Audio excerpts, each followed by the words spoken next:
नमस्कार मित्रांनो, तुही रे माझा मितवा या मालिकेच्या आजच्या भागात आपण बघूया राकेश शलाकाच्या बॉडीजवळ बसलेला असतो आणि तिच्याशी अगदी नॉर्मल गप्पा मारत असतो. का ग, का माझ्यामध्ये आली तू जर गावालाच थांबली असती तर आज तुला मारलं असतं कमी. आता बघ माझ्यावर काय वेळ आलीये, माझ्या बायकोच्या बॉडीसोबत बोलायची वेळ आलीये. तू जर नीट राहिली असती ना शलाका तर मी तुला मारलंच नसतं ग. अगं सगळं काही छान होतं, मग तू का आलीस? तुला मारलंच नसतं मी, पण असू दे, तुला मी मारलं एका दृष्टीने चांगलंच झालं ना. माझा आणि इंदोरी जिलेबी मधला सगळ्यात महत्वाचा काटा निघून गेला ग. सारखी मध्ये मध्ये मध्ये करत होती, माझ्या मागे मागे आली, बघ की स्वतःचा जीव गमावून बसली. इंदोरी जिलेबी माझ्या आयुष्यात होती ना, मग तुझी काही गरज होती का जरा साईडला थांबायचं ना? पण नाही, तुला अगदी मध्ये मध्ये करायची सवयच होती शलाका. गावावरून डायरेक्ट इथपर्यंत आली आणि मध्ये मध्ये करत होती. तुला माहिती आहे ना, इंदोरी जिलेबीच्या मध्ये कुणी आलं की मला अजिबात सहन होत नाही. मग त्यामुळे मी काय केलंय, बघ की तुझी अवस्था काय झाली आता. पण शलाका असू दे, जे झालंय ते झालंय. तू ना आता मस्त आराम कर इथे. मी ना बाहेर जातो इंदोरी जिलेबी सोबत आणि तुझ्या घरी जाऊन तुला शोधण्याचा प्रयत्न करतो गो. कारण जिलेबीला ना फार टेन्शन आलंय, तिची ताई कुठे गेली असते. आणि शलाका ताई फोन लागत नाहीये, इकडे येणार होती आली नाहीये, तिला टेन्शन आलंय ना. चल आता शलाका तू इथे आराम कर मस्त. मी आता इंदोरी जिलेबी सोबत जातो आणि तुला शोधतो म्हणजे नाटक करतो ग. तेवढंच माझ्या इंदोरी जिलेबी सोबत मला जाण्याचा चान्स मिळणार. पण तू आराम करा, अजिबात टेन्शन घेऊ नको शलाका, तू आराम कर. माझ्या हातून तू जरी मेलेली असली तर चांगली गोष्ट झाली आहे, त्यामुळे उगाच विचार करत बसू नको आणि स्वतःला त्रास करू नको शलाका. तू झोपून घे, मस्त आराम कर. मी जातो आता, जरा नाटक करतो तुला शोधण्याचं. राकेश आता लॉक लावतो आणि ईश्वरी सोबत शलाकाच्या घरी तिला शोधण्यासाठी गेलेला असतो. जेव्हा ईश्वरी तिच्या घरी पोहोचते तेव्हा दाराला कुलूप आहे हे बघत नाही आणि लगेच दार वाजवायला लागलेली असते. ताई ताई, राकेश म्हणतो काय चाललंय ईश्वरी? अहो तुम्ही खाली बघा, त्यांच्या घराला लॉक लावलंय. अरे राकेशजी, खरंच मी इतकी घाबरलेली आहे ना की ताईच्या घराला लॉक लावलंय हे मला कळालंच नाही. शलाका ताई लॉक लावून कुठे गेली असेल? तिथं माझ्याकडे यायला निघली होती राकेशजी. मग आता ही नेमकी गेली कुठे असणार आहे? तिच्या जीवाला काही बरं वाईट तर झाले नसणार ना, तिथं कुठल्या अडचणीत नसणार ना? राकेशजी मला इतकी भीती वाटते आणि काय काय प्रश्न येत आहे ना, तुम्हाला काय सांगू. राकेश म्हणतो का तुम्ही टेन्शन घेताय, शलाका अगदी व्यवस्थित आणि सुखरूप असणार, त्यांना काहीही होणार नाही हो. तुम्ही काय एवढं टेन्शन घेताय ईश्वरीजी? तुम्ही म्हणताय ना राकेशजी, अगदी तसंच झालेलं असावा. खरंच तर ती सुखरूप असावी, कारण ऑलरेडी तिला खूप त्रास आहे हो आणि इतक्या त्रासातून चालली आहे बिचारी, अजून तिला काही त्रास नको. पण तुम्हाला सांगू का राकेशजी, मला आहे ना काहीतरी वेगळीच भीती वाटते हो तिच्याविषयी. शलाका ताई कुठल्या तरी अडचणीत आहे किंवा तिला काहीतरी झालं असेल असं सारखं माझं मन सांगते. राकेश म्हणतो तुम्ही घाबरलेला आहे ना सध्या, म्हणून तुम्हाला असा विचार येत असतो. इकडे मात्र अर्णवला सारखा ईश्वरीचा आणि ईश्वरीचाच विचार असतो. त्याने लॅपटॉपवर तिचा फोटो लावून ठेवलेला असतो, सारखा त्या फोटोला बघतो आणि ईश्वरीचाच विचार करत असतो. तो म्हणतो अजूनच मी थोड्या वेळ थांबला असतो ना ईश्वरीच्या घरी तर ईश्वरी मला नक्कीच भेटली असती. इतक्या लांब गेलोच होतो ना मी तिला भेटायला, तिची पर्स द्यायच्या निमित्ताने, तर तिची आणि माझी भेट नक्कीच झाली असती. आता नेमकी ती काय करत असेल, आणि ती कुठल्या तरी राकेश सोबत गेली होती आणि तिची आत्या तर किती कौतुक करत होती. पैशाने श्रीमंत नसला म्हणून काय झालं, पण मनाने फार श्रीमंत माणूस आहे हा राकेश. काही लोक पैशाने श्रीमंत असतात पण राकेश मात्र मनाने श्रीमंत आहे. आणि त्याच्यासोबत ईश्वरी गेली म्हणल्यावर नक्कीच काहीतरी दिसतंय. आणि तिच्या आत्याला तर किती आवडतोय राकेश, सारखं त्या राकेशचंच कौतुक करत होती. आता आली असेल का घरी ईश्वरी, आणि तिला म्हणू का मी तुझ्या घरी आलो होतो, तुझी खूप वाट बघितली पण तू भेटली नाही. चला नेमकी ईश्वरी काय करते ना, आपण बोलण्याचा आणि बघण्याचा तरी प्रयत्न करू. अर्णवला करमत नसतो, तो डायरेक्ट आता ईश्वरीला फोन लावतो आणि ईश्वरी मात्र शलाकाच्या घरी तिचा शोध घेण्यासाठी तिच्या घराबाहेर गेलेली असते. हा फोन लावतो. अरे अर्णव सरांचा फोन इतक्या रात्री.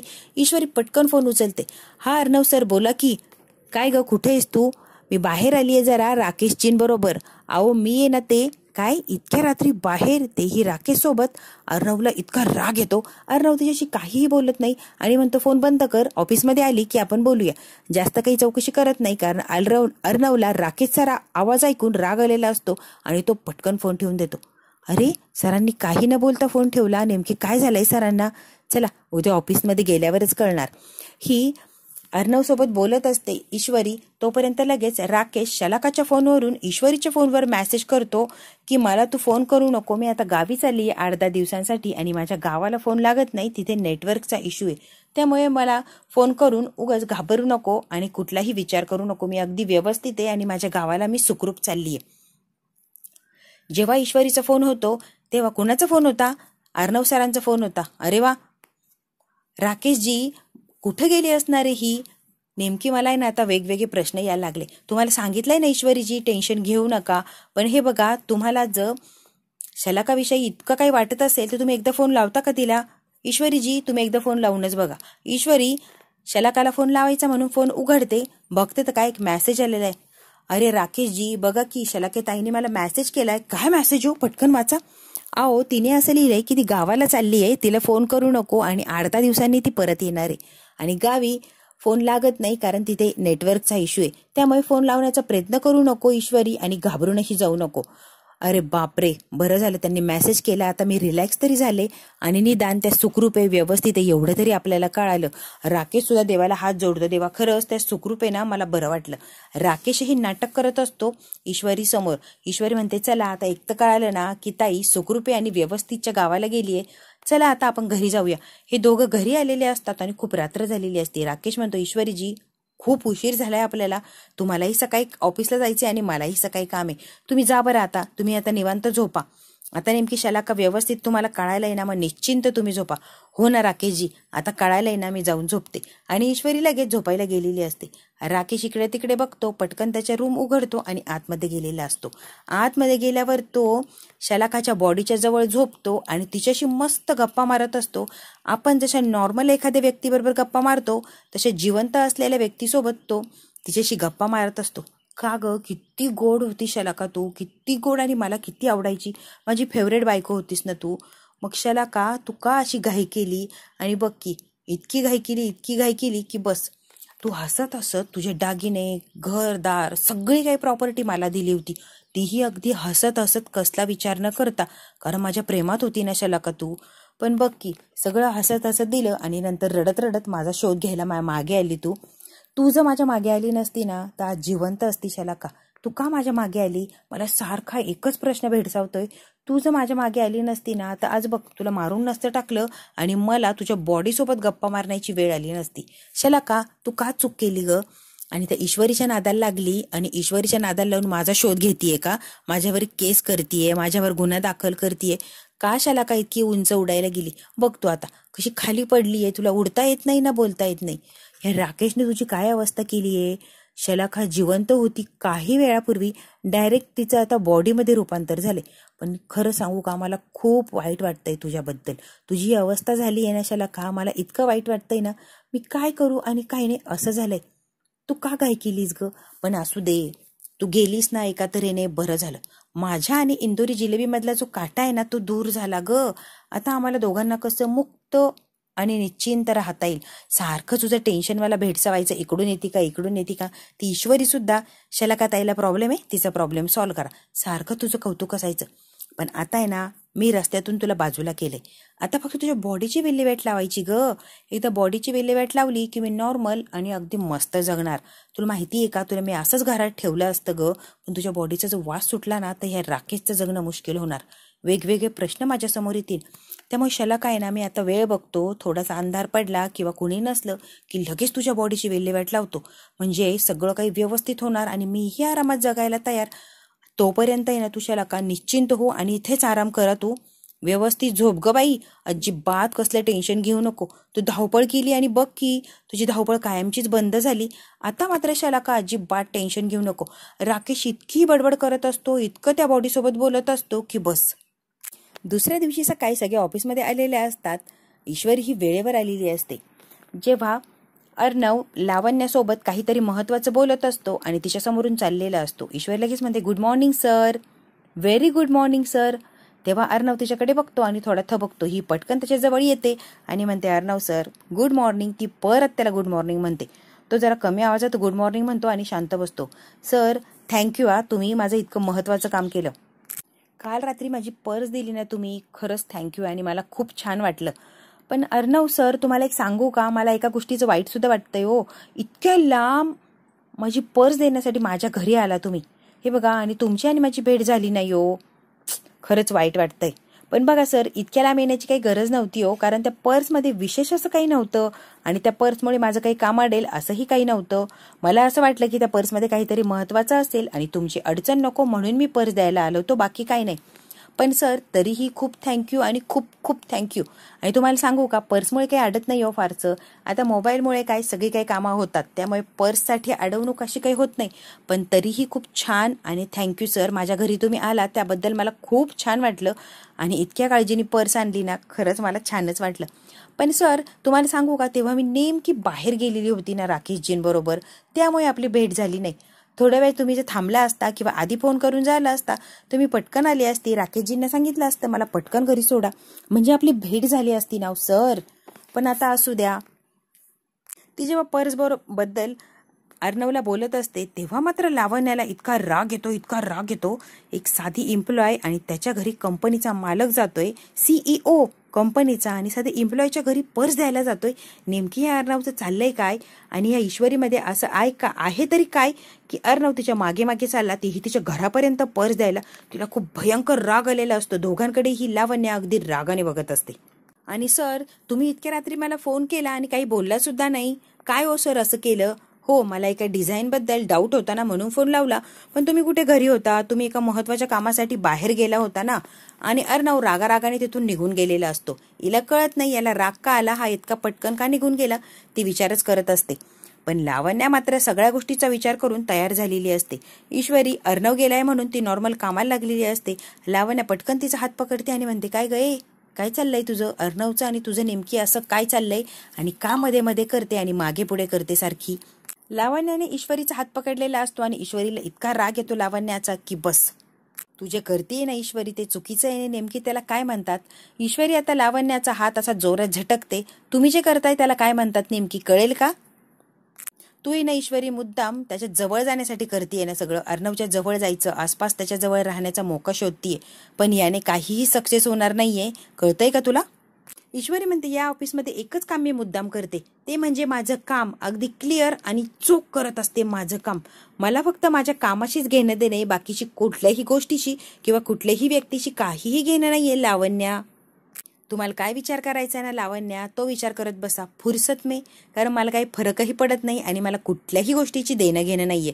कळालं का लावण्या? ईश्वरी लावण्याचा हात हातात घेते आणि तिचं पहिलंही बोट दुमडलेलं असतं आणि आता दुसरंही बोट दुमडते.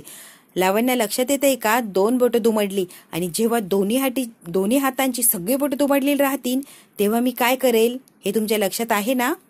तेव्हा मात्र तुम्हाला पाणी सुद्धा प्यायला वेळ मिळणार नाही, कारण तेव्हा तुमच्या पापाचा गडा भरलेला असणार आहे.